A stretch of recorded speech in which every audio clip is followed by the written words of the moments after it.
तो अश्विनी शुक्ल पक्ष के शारदीय नवरात्रि आज से शुरू हो गया है। दशहरे के साथ 24 अक्टूबर को शारदीय नवरात्रि का समापन होगा। इसे शक्ति प्राप्त करने की नवरात्रि भी कहा जाता है। नवरात्रि का शुभारंभ प्रतिपदा तिथि पर घट स्थापना के साथ होता है। घट स्थापना में देवी के नाम का कलश स्थापित किया जाता है। इसके बाद ही व्रत और देवी के स्वरूपों की पूजा आरंभ होती है। नवरात्रि में घट स्थापना नवरात्रि के प्रथम दिन प्रतिपदा तिथि पर की जाती है। तो घट स्थापना अभिजीत मुहूर्त में करना शुभ माना जाता है। नवरात्रि में इस बार मां हाथी पर सवार होकर आएंगी। नवरात्रि की शुरुआत जिस दिन होती है उसके आधार पर उनकी सवारी तय होती है। रविवार या सोमवार से नवरात्र शुरू होने पर मां दुर्गा हाथी पर सवार होकर आती हैं।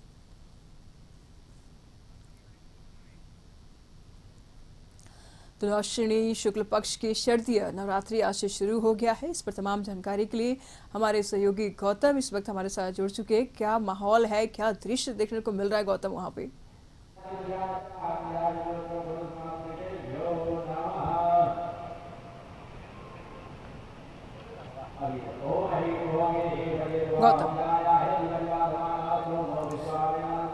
गौतम, आज अश्विनी शुक्ल पक्ष के शारदीय नवरात्रि शुरू हो चुका है।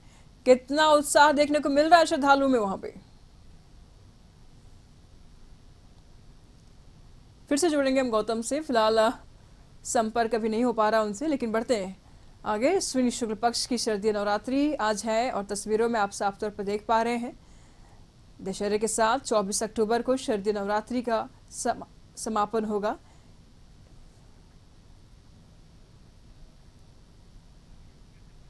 इसे शक्ति प्राप्त करने की नवरात्रि भी कहा जाता है। गौतम इस वक्त हमारे साथ बने हुए हैं। गौतम, कितना उत्साह देखने को मिल रहा है? कितना क्योंकि वहां पर श्रद्धालु बड़ी संख्या में मौजूद हैं, तो क्या माहौल है, कितना उत्साह देखने को मिल रहा है? और देखिए, आज शारदीय नवरात्र का आज पहला दिन है और माता की जो पूजा की आज की शुरुआत होगी। 9 दिनों तक ये पूजा, अखंड पूजा जो है ये चलेगी, जिसमें जो कहते हैं 9 दिनों तक माता के 9 स्वरूपों की जो पूजा की जाती है उसकी जो है आज से जो है विधिवत जो है शुरुआत हो रही है।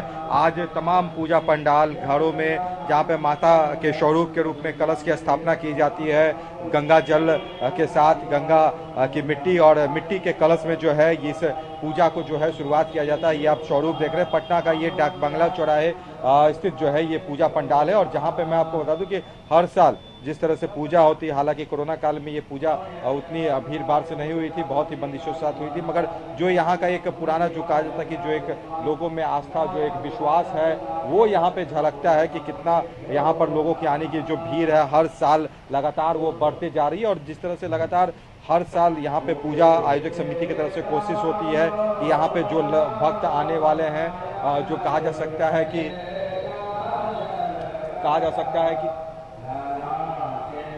यहाँ पे लगातार ये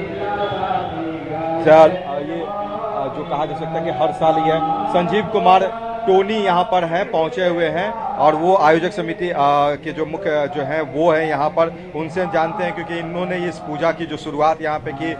मुख्यमंत्री, राज्यपाल, तमाम जो बिहार के गणमान्य हैं वो तमाम लोग यहाँ पे अपने जो है यहाँ पर पहुंचकर माता की वंदना करती। कई पंडाल, पूजा पंडाल है, जो तुम्हारे डाक बंगला की खासियत जो होती है उससे कोई अछूता नहीं है। संदीप जी, बहुत पहले शुरुआत जो आप लोगों ने की, बहुत ही भव्य तरीके से अब पूजा ये होने लगी है और वैसे तमाम लोग पहुंचते हैं जो बिहार के प्रमुख नहीं, बहुत ही ज्यादा जो हमारी माता जी जागृत हैं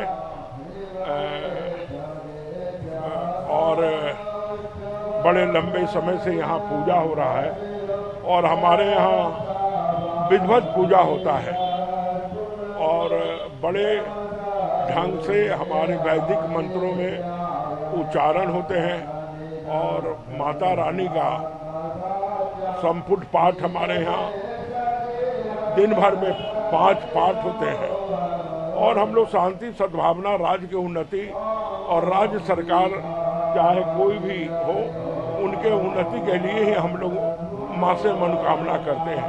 मुख्यमंत्री नीतीश कुमार हर साल यहाँ पे आते हैं, राज्यपाल भी जो है यहाँ पे आते हैं, केंद्रीय मंत्री, कई केंद्रीय मंत्री वो खास करके इस पंडाल में पूजा अर्चना जरूर करते हैं। यहाँ विधिवत पूजा होता है। माँ जी बड़े जागृत है हमारे माता और माँ से जो भी सच्चा हृदय से जो मांगता है उनकी मनोकामना पूरा होता है। देखिए, इस बार का क्या कुछ खास रहता है जो आप लोग हर साल कुछ नया देते हैं, क्योंकि आकर्षण का एक केंद्र पटना का डाक बंगला, चाहे वो लाइट हो, चाहे पंडाल की खूबसूरती हो, मूर्ति का जो है श्रृंगार हो, तमाम चीजें। ये हमारा बड़ा एडहॉक कमेटी जो है, और हमारा कमेटी इस पर अध्ययन करता है, और उसमें बंगाल आर्ट कॉलेज और बिहार के आर्ट कॉलेज दोनों के प्रवेश से हम लोग तैयार करते हैं।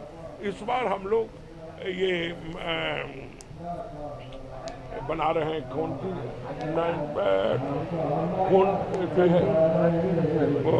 मगर ये भी है कि इको फ्रेंडली आप लोग सब इको फ्रेंडली तो है ही है, मगर ये नया चीज लाए हैं, एक को नाम याद नहीं आ रहा है। अच्छा, मगर ये सब जितने भी डेकोरेशन में जो सामान उपयोग हुए हैं, खाने पीने से जुड़े हुए जो ये हैं, पिस्ता बादाम, ये सब उसके ये है, ये सब भी चीज आराम से कोई पर्यावरण को भी नुकसान नहीं देता है।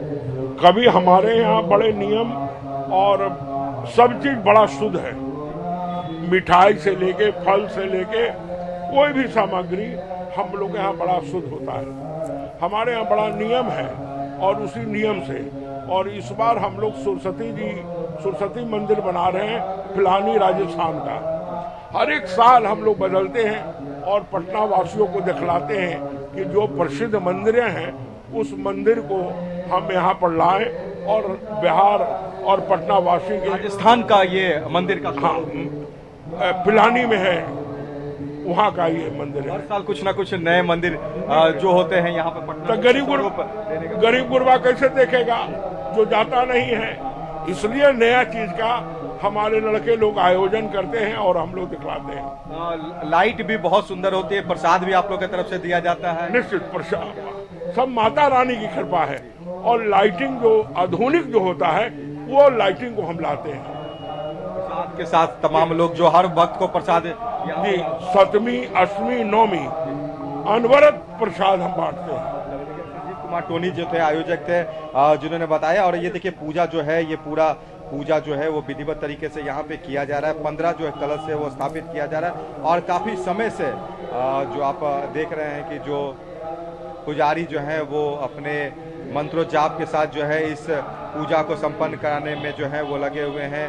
खासकर काशी विश्वनाथ से जो है वो पुजारी जो है यहाँ पर आते हैं। बिल्कुल तस्वीरों में गौतम हम देख पा रहे हैं पुजारी जो हैं पंडित जी मंत्रोच्चार के साथ लगे हुए। फिलहाल नजर बनाए रखिएगा गौतम, हम आपसे लगातार अपडेट लेते रहेंगे।